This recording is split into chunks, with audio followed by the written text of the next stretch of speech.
বাৰ্থডেৰ আয়োজন হা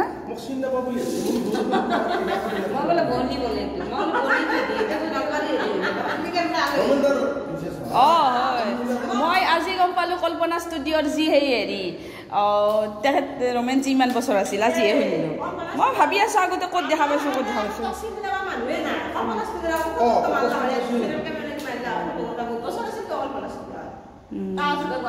সৰুৰ পৰাই কল্পনা ষ্টুডিঅ'তে ফটো উঠা চব্জি আনছি ৰখিলাক না আপোনাক বহুত 1.5 ঘণ্টা বেছি তাৰপিছত যে নহয় হাতীবেলা আৰু এইবিলাক নাহিব ডাইনিঙৰ চাইনিঙৰ এইবিলাক বস্তু বাহানি নাহিব চব বাহানি খেলাখনৰ কাৰণে চব ঠিক ঠাক কৰি পোতা বচা হা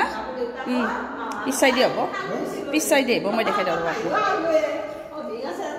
এয়া পিছ চাইডে ৰান্ধা এয়া ইয়াতে সেই ৰান্ধা হ'ব মুকল হ'ব তাৰমানে বতাহ পোৱা যাব না পানীও ওচৰতে সেইকাৰণে কিটচেনত নান্ধে কিটচেন ৰান্ধি আৰু অলপ গৰমতো সেই হ'ব না